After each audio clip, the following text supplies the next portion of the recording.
In the 9th year of the Daming Reign, on the winter solstice, a sudden heavy snowfall covered the entire imperial city. Inside the study room, the warmth from the charcoal stove was as gentle as spring, even causing Lin Gongong, who was on duty, to feel drowsy. Mo Yunting had been reviewing memorials for a long time. He raised his head, rubbing his slightly weary brows. The scent of sandalwood lingered, and he caught sight of Gu Qingqing. She was focused on reading a scroll, and when she noticed him looking at her, she smiled gently, making the passage of time serene and beautiful. He called her softly, "Qingqing, help me grind ink."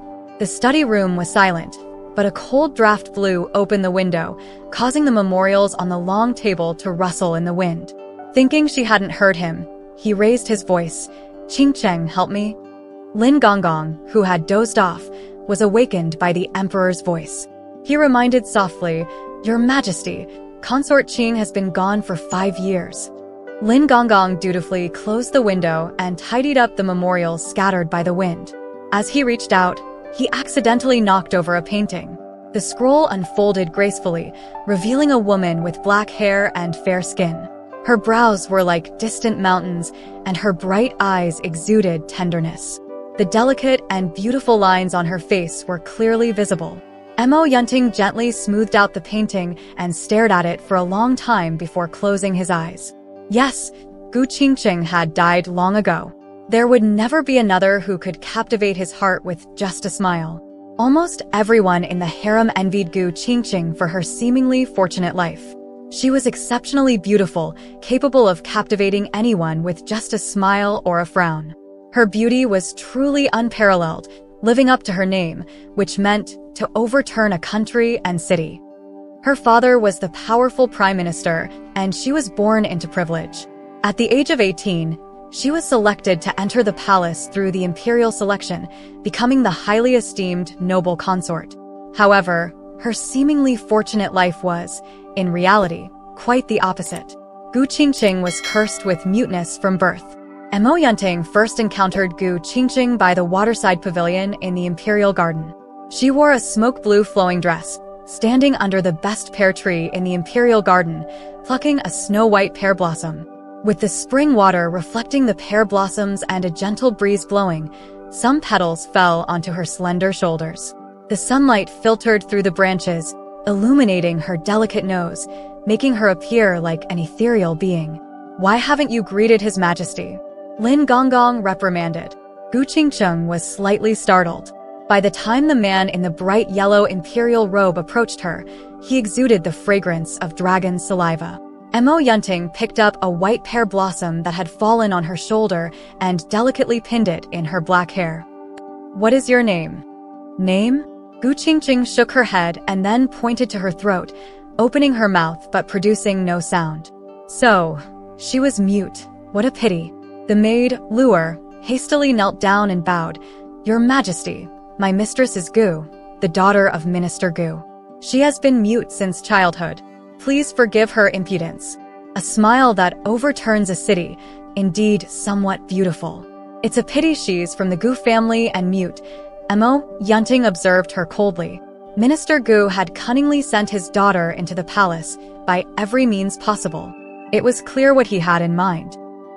That day, the inner palace sent a message for Gu Qingqing to attend the emperor's chambers that night. Luer joyfully helped Gu Qingqing with her makeup, carefully adorning her hair with a green jade hairpin. Gu Qingqing gazed at herself in the bronze mirror, feeling a bit nervous, and gestured, "Will he like me like this?" Covering her mouth with a handkerchief, Luer laughed. "My lady is so beautiful, His Majesty will surely like you." Gu Qingqing lowered her eyes. She wanted to ask, "Will he despise me for being mute?" In the evening, a rain shower fell. Gu Qingqing quietly listened to the gentle rain tapping on the banana leaves outside the window. Mo Yunting arrived late. As he entered the Tongli Palace, the candlelight flickered, and he carried a chilling scent of alcohol. Gu Qingqing gestured to Luer to prepare a sobering soup. Just as Luer left the hall, she was embraced by broad arms, accompanied by a mixture of alcohol and the scent of dragon saliva. Clothes were roughly torn off, and amidst the intoxicating atmosphere, he passionately kissed her crimson lips, indulging in an endless entanglement.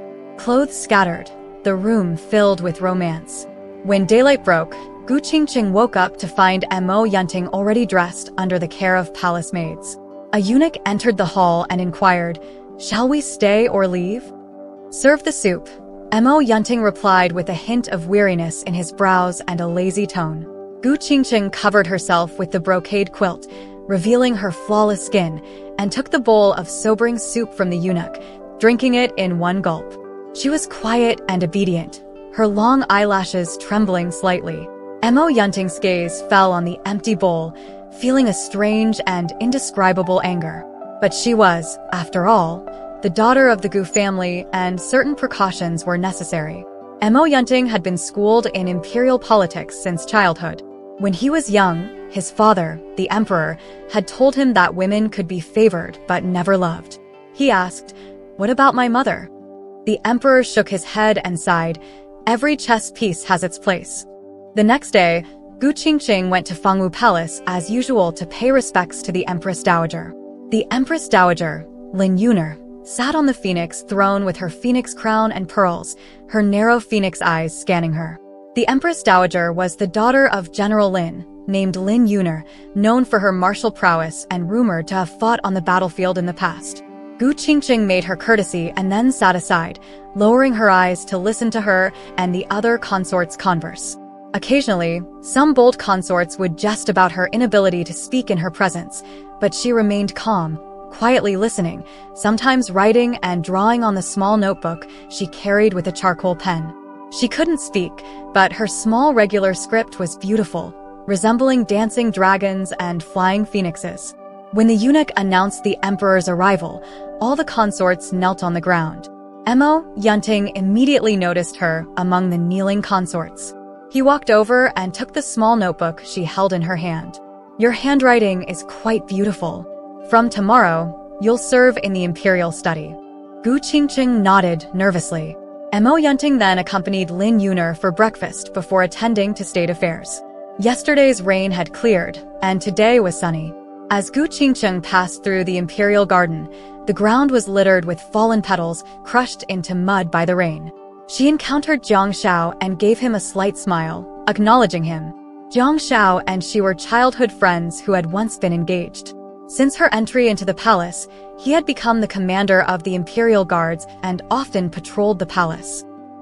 The study room was filled with piles of memorials on the long table, and the young emperor was immersed in reading them, while Gu Qingqing assisted him by grinding ink and neatly arranging the reviewed memorials. The study room contained numerous books, and occasionally, during leisure moments, she would pick up a scroll and read it carefully. Most of these books had been read by Mo Yunting before, and sometimes she would come across passages he had annotated, offering her own insights. He had later reviewed some of these books, and her insights were indeed remarkable, prompting him to admire her as a talented woman. Mo Yunting placed his hand on his throbbing temple, and she reached out, slowly unfolding her hand in front of him, revealing several emerald green leaves in her pristine palm. Seeing his confusion, she picked up a leaf and chewed on it. Emulating her, Mo Yunting placed a leaf in his mouth, and a faint scent of mint spread between his lips and teeth, bringing a refreshing feeling. Gu Qingqing smiled, her smile lovely, faint, and somewhat weary. Mo Yunting liked her tranquil and quiet demeanor, her elegant and refined qualities. In the following days, mint leaves were often kept in the study room. Sometimes, when Gu Qingqing felt tired and fell asleep on the desk, she would wake up covered with a cloak. On this day, as there were few state affairs to attend to, Mo Yunting changed into casual attire and took Gu Qingqing out of the palace. It was the Lantern Festival, and as the lanterns were lit, the streets were adorned with colorful lanterns, bustling with crowds. There was a lantern riddle guessing activity underway. The winning pair with the most correct guesses would win a pair of jade pendants depicting a dragon and phoenix. Gu Qingqing picked up a lantern with the riddle written on it, 2 trees, not in the forest, but a heart under the field. She smiled and then wrote down 2 characters, missing you. Mo Yunting chuckled because he had written the same, missing you. Then the two smiled at each other. In the end, of course, they won. Gu Qingqing received the jade pendant. Although the jade quality was not top-notch, the craftsmanship was exquisite, and the picture lifelike. Mo Yunting tied the other jade pendant around his waist. The days passed peacefully, and if only it could continue like this. Summer had arrived, and the weather was getting hotter. In the pavilion of the Tongli Palace's courtyard, Gu Qingqing arranged plenty of tea, and when the imperial guards patrolled by, she asked Luer to stop them and invited them in for a cup of tea with licorice to clear away heat and relieve summer heat. The imperial guards praised the kindness of the noble consort, which was originally just an ordinary matter, but it was seen by the empress's people. Later, rumors spread within the palace. On a day when they were admiring flowers in the imperial garden, a gust of wind blew. Luer went back to get a cloak for Gu Qingqing, leaving her alone.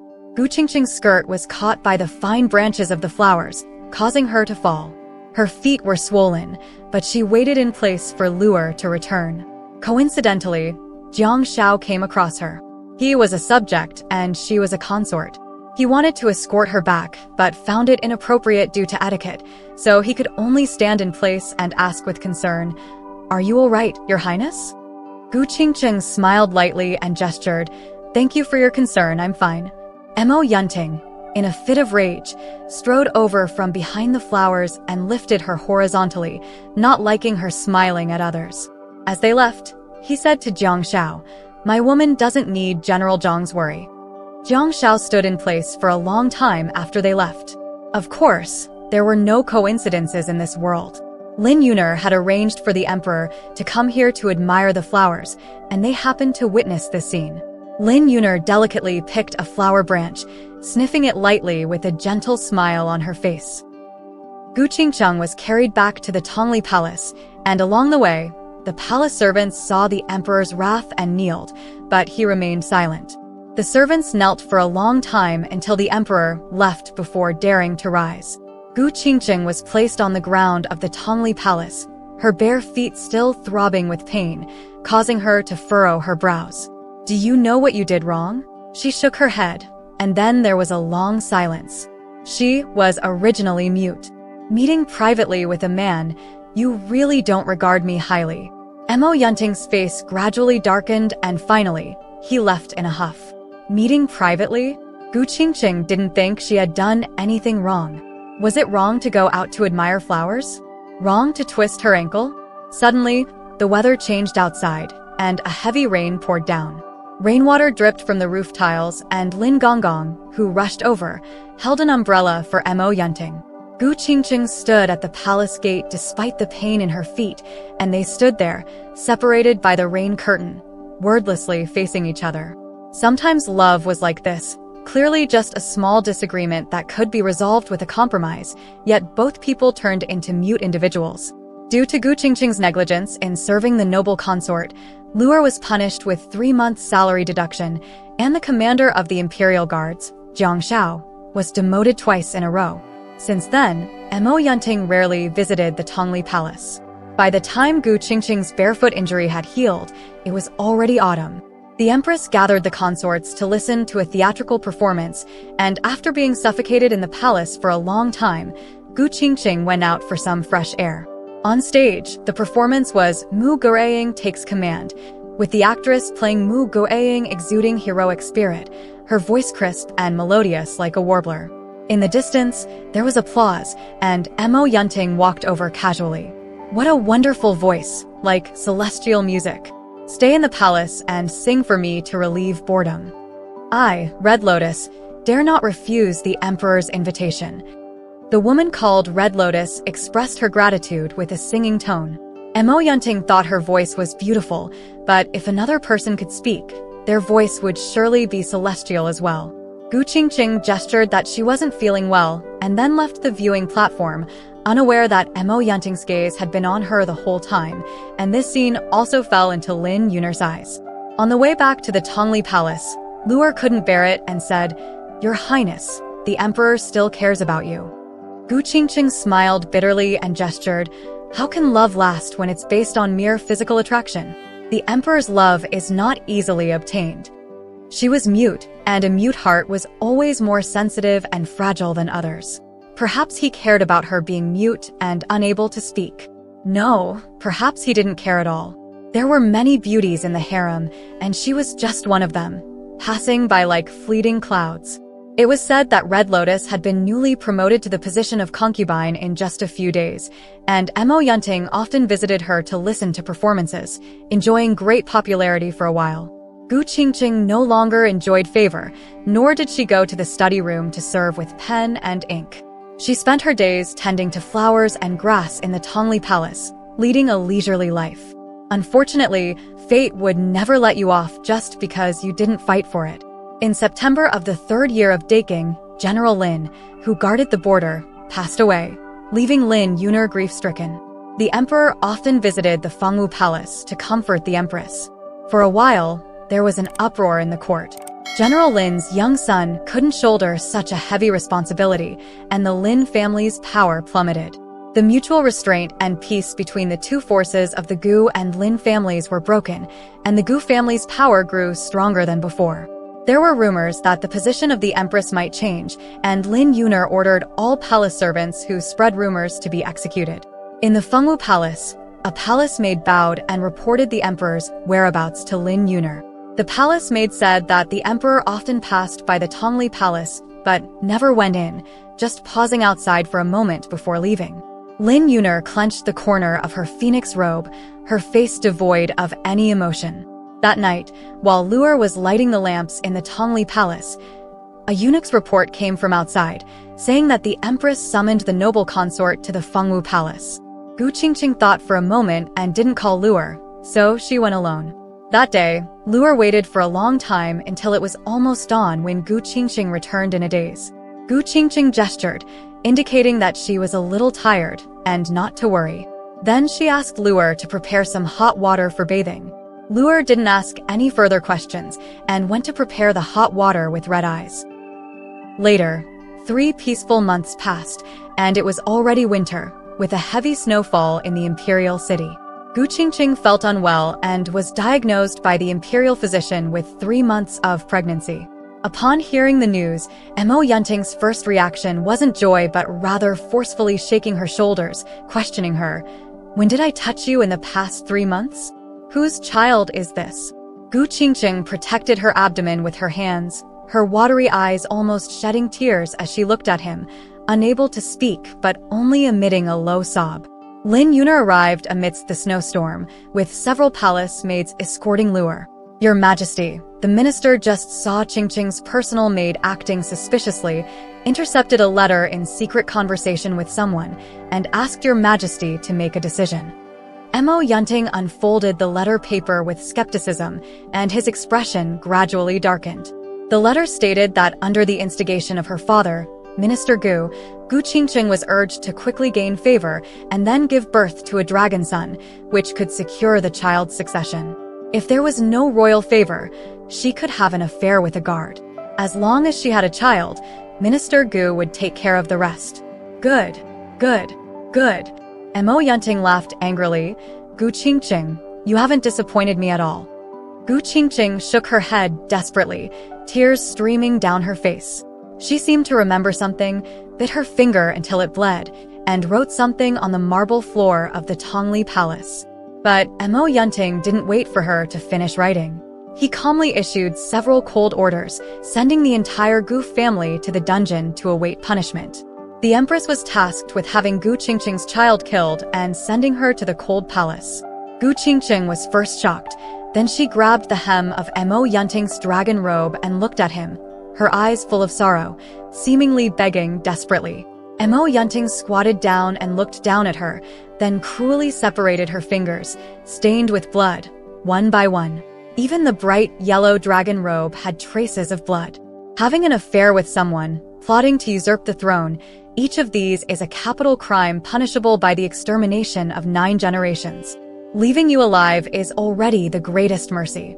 Mo Yunting left with a flick of his sleeves, leaving Gu Qingqing kneeling on the cold ground in a daze. Lan Xian'er respectfully sent off the imperial carriage, and the palace doors slowly closed, cutting off all sound. Luer knelt on the ground, crying hoarsely, "You all bully my mistress. Bully her for not being able to speak." The palace maids came forward to hold Lu'er down and slapped her dozens of times until her face was covered in blood and she fell to the ground unable to speak. A palace maid brought a bowl of warm abortion soup and placed it in Lan Xian'er's hands. She held the soup and came to Gu Qingqing's side. "Sister, even if you write it out, what's the use? Everyone here belongs to me. What evidence do you have to say that this child belongs to the emperor?" That day, Gu Qingqing responded to the empress's summons to the Fengwu Palace. There was no one in the palace, and suddenly the lights went out.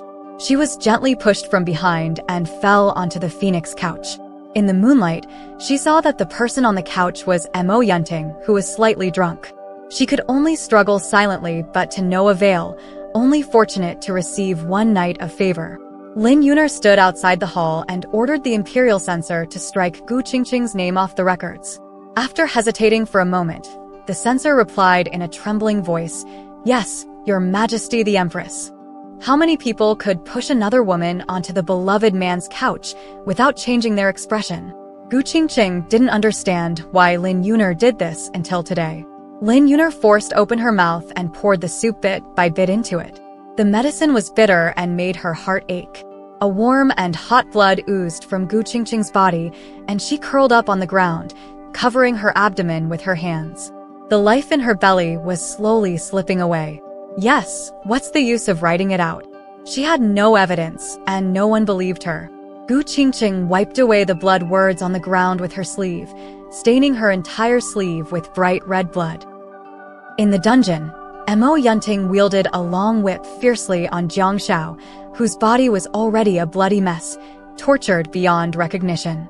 "Why won't you confess?" Montag Yunting demanded. "Confess?" Xianxia couldn't help but burst into laughter. "Why should I confess to something I haven't done? Why are you laughing? Dare you say you had no affair with her? I'm laughing because you're unable to discern right from wrong, believe in slander, and distort the truth. I admit I did have feelings for Qingqing. I sincerely loved her. If it weren't for her becoming a concubine, she would have been my wife long ago. We would have respected each other and grown old together." "Shut up. You're not worthy to call her Qingqing. In this lifetime, she will only be mine." Mo Yunting was furious, and in his rage, he mercilessly whipped Xianxia, causing his flesh to split open. Already suffering from severe injuries, Xianxia coughed up blood and weakly retorted, "Cough. You can't even trust me. You don't deserve Qingqing's love. You don't deserve it. Haha. Shut up. Do you dare to provoke me, hoping for a quick death? So be it. Guards, execute him." Mo Yunting threw away the whip and staggered out. Behind him, Xiangshao's mocking words echoed continuously, "You don't deserve her love." With a final scream, Xiangxiao ended his brief life. Mo Yunting walked unsteadily in the snowy winter, the piercing cold wind on his face instantly sobering him up. He knew that Xiangxiao, being the person he was, would rather die than admit to having an affair with Gu Qingqing. This meant that what he said was true. He had personally ordered her and their child's execution. How would he face her now? Mo Yunting pushed open the doors of the Tongli Palace. Inside, it was empty, with a pool of fresh blood on the ground, evidence of his child's existence. There was also a broken jade pendant, split into two halves, identical to the one he had. On the ground were blood-written words that he recognized as Gu Qingqing's handwriting, "To sever ties with you." What kind of emotions did she have when she wrote these words? Montag Yunting sighed bitterly. These 5 words were like a knife stabbing into his heart. Lin Gongong searched the entire palace and found Mo Yunting in the Tongli Palace only when it was dark. He found Mo Yunting curled up in the cold corner of the palace, with an unmeltable gloom in his eyes. His left hand tightly clenched a broken jade pendant, the shards piercing his flesh, staining his dragon robe with blood. Lin Gongong had watched Mo Yunting grow up. The last time he saw him like this was when the late empress passed away. The late emperor had educated Mo Yunting, then the crown prince. You can't cry. Even if the queen mother dies, you can't cry, because you are the future emperor of the Daking dynasty. Mo Yunting had indeed never cried again. Lin Gongong also felt that the late emperor's education was too strict. After all, joy, Anger, sorrow, and joy were human nature. Unfortunately, an emperor had no right to possess these things. The long winter finally passed. Gu Qingqing stood in the courtyard of the cold palace, watching the new buds sprouting on the willow branches. Mo Yunting had long ordered the restoration of her status as a noble consort and sent people to invite her back to the Tongli Palace. Gu Qingqing refused. She voluntarily stayed in the cold palace, and everyone in the palace knew that there was a noble consort who refused to see the emperor in the cold palace. There was an order from above that everything in the cold palace was to be arranged according to the standards of a noble consort, and no one dared to be negligent. On a chilly spring night, Mo Yunting unconsciously walked to the front of the cold palace again. He heard a melodious sound of a qin coming from inside and couldn't help but stop to listen. Was she okay? The deep longing drove him mad. He disregarded everything and entered the palace. She was playing the qin, and when she saw him, her playing faltered, breaking a string. They stared at each other for a long time, and Mo Yunting broke the silence first. "Qingqing, our child." Before he could finish speaking, Gu Qingqing raised her hand and slapped him. As she prepared to slap him again, he grabbed her wrist. Mo Yunting's voice was hoarse, and his eyes were filled with tears. "Qingqing, it's my fault that we lost a child. I'll give you another one. Let's start over, okay?" Gu Qingqing was shocked for a moment, then closed her eyes and turned away, refusing to look at him. Mo Yunting took out a broken jade pendant and placed it in her palm. It was the one she had broken. It had taken him a long time to reluctantly repair it with skilled craftsmen. The jade can be repaired even when it's broken. Why can't our relationship be mended? "Qingqing, I won't let you down. Can you forgive me?" When had he ever been so humble? Being slapped by a concubine and still begging for her forgiveness? Mo Yunting was an emperor, and there was nothing in the world he couldn't obtain. If sincerity couldn't salvage the situation, he would use the power of the emperor. "As long as you forgive me, I can spare the entire Gu family. I'll let Prime Minister Gu retire and enjoy his remaining years in luxury and comfort." It was both an attempt to salvage and a threat. She wrote on the paper, "What about Jiang Shao? I've transferred him. It's a pity to waste his talent in the palace. I've appointed him as a junior general and sent him to guard the border." He embraced her tightly, using the warmth of his remaining affection to drive away the faint chill of the night. Mo Yunting didn't entirely deceive her. He did spare the Gu family, but he banned them from ever entering the capital again.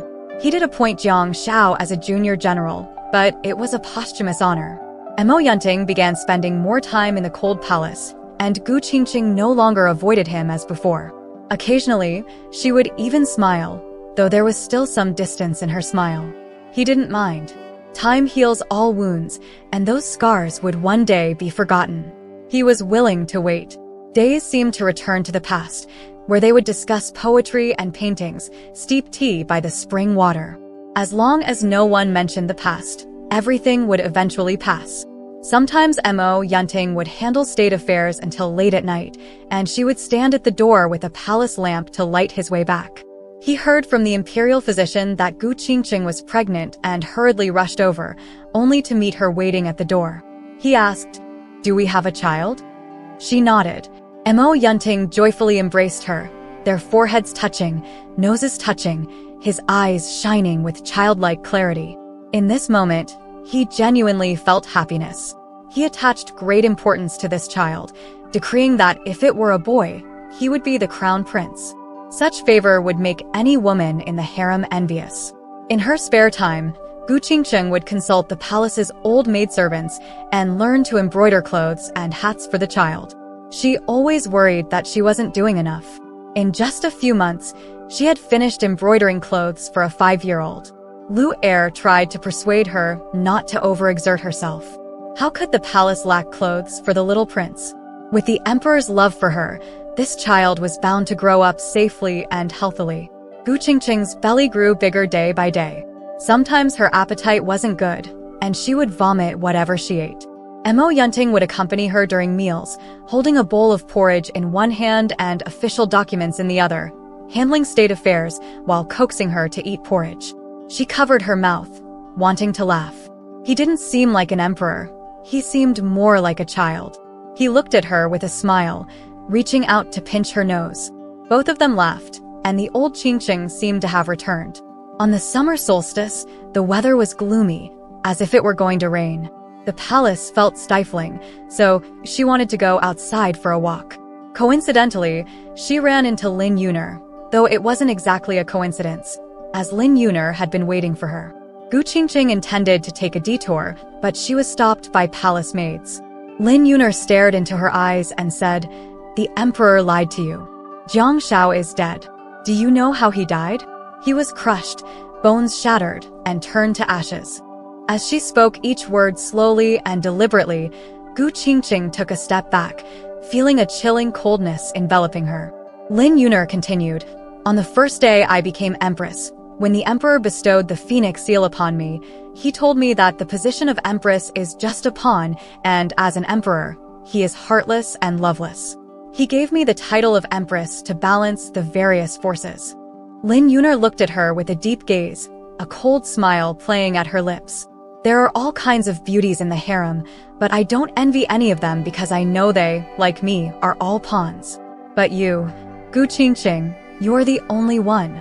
The way he looks at you is different from how he looks at any other woman in the harem. Do you know how jealous I am of you? Why can you easily obtain his love? Since I was 13, I have followed my father to battlefields, leading troops and saving him on the battlefield, searching for him among the corpses. I have more than 30 scars on my body, all left for the sake of his throne. I don't know where I fall short compared to you. You should die." After saying the last sentence, Lan Xian'er pushed her hard.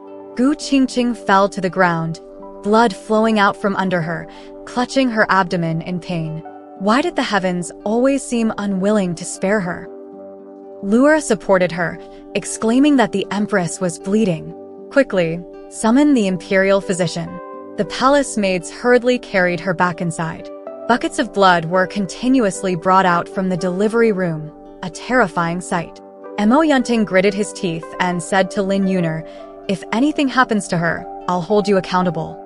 Lan Xian'er sneered, "Where exactly am I inferior to her? Do you really think I don't know anything?